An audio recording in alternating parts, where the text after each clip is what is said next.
wait in a hospital, go in, have a scan, go to a meeting. It was all slowed down, so I'm going to be late. So I'm lying on a gurney and a chap with a scanning device is going over my abdomen, and I'm going to be late for a really important meeting.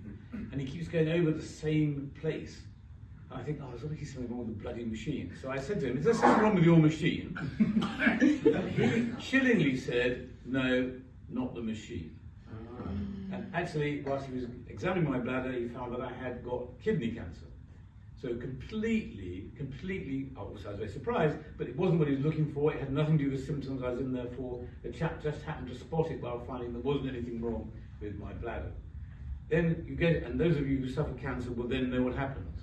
You know that by the end of that year, it was probably about May, happened in that particular year, you know that by the end of that year, you're going to be dead. So you start to think about all the things you have to get done, sorted out, if you can, before you pass away.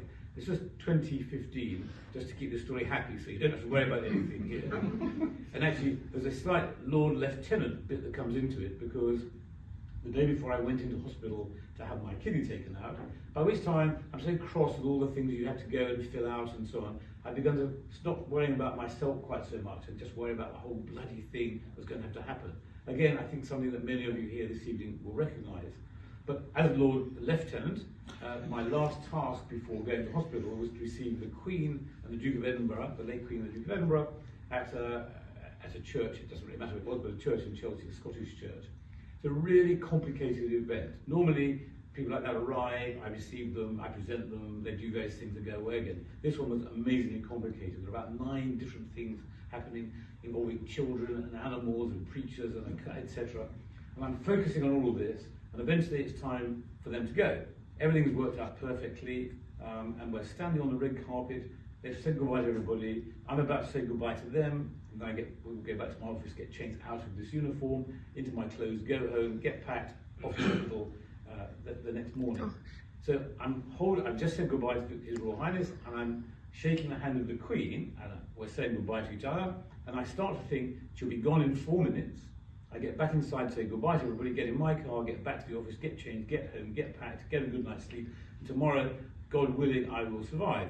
She's holding my hand, and the Queen said, I'm so sorry to hear you're having to go into hospital.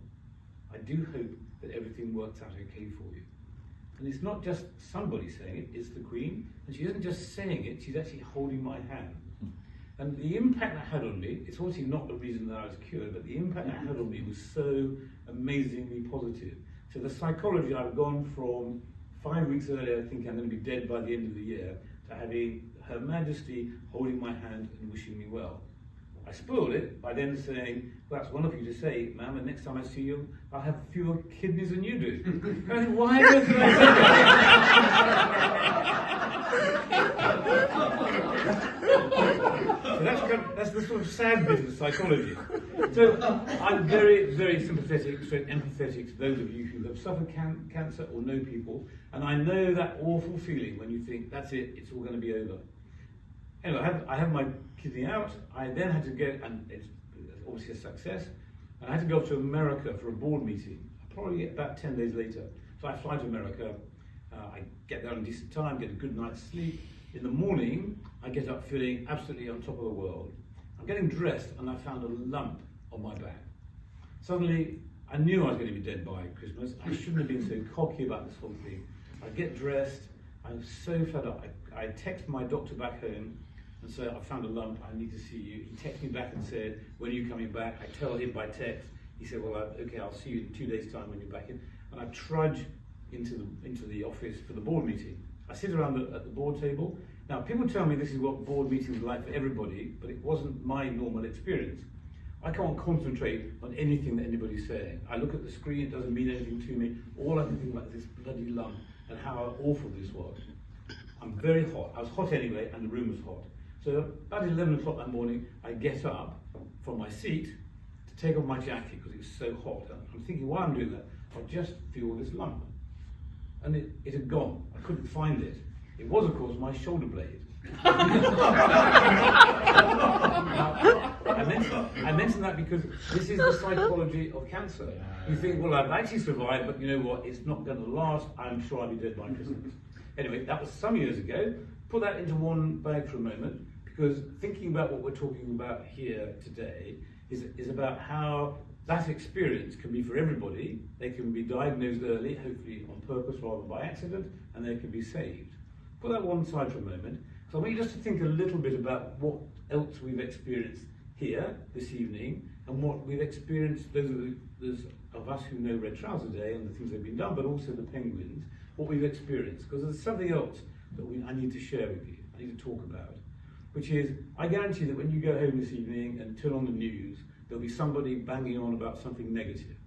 There won't be anybody saying anything positive, and the negative they'll be banging on about will be principally either what's wrong with the world, but more likely what's wrong with our country. And you'll be hearing story after story after story of things that are broken, don't work, etc. We're trapped at the moment as a nation in some kind of narrative doom loop, where everybody's just trying to find negative things to say. It's nonsense. And what you've demonstrated is that it's nonsense.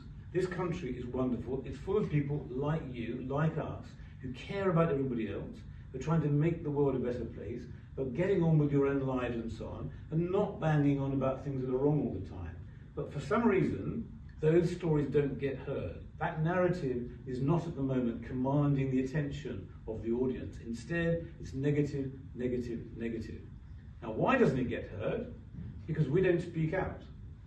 We say, well, I'm not interested in that. You turn off the radio in the car, you turn off the television, or maybe you get slightly cross about something, some random thing that somebody has said. Ladies and gentlemen, we have to speak out. What have we heard this evening? We've heard the story of people who, having experienced cancer, then decide to turn that experience into something which will help other people. We've heard people who've met in medical school, etc., and have thought, you know what, we should do something for each other. Let's raise some money and let's make a difference. We've heard scientists giving their time and effort because they've got this passion about making the world a better place for other people. Why are these not the stories that we're hearing in the media, in the pub, in the bar, etc.? And the reason is because we're in that doom loop. Ladies and gentlemen, we've got to do two things. We've got to make sure that early diagnosis is the antidote to catching awful diseases and then dying. My early diagnosis, all completely lucky. Here I am a decade later. And we've got to stop people basically poisoning the atmosphere and the way we're thinking, and therefore fundamentally undermining our ability to do good and to survive. So I've got a simple psychological message to share with you all, which is actually, we're all lucky. If you haven't had cancer, you're lucky not to have had it. If you have had cancer, like me, like Paul, you're lucky to have been able to survive. We're lucky we've got people like those ladies figuring out how they can save more lives. We're lucky we've got people like you giving money to make it all possible. Do you know what? We're unbelievably effing lucky. And what we should do is talk about it some more and spread those messages. So congratulations to you, Paul, for all that you've done. Congratulations to the team, the people we've been thanking this evening. But actually, you've got the evidence now.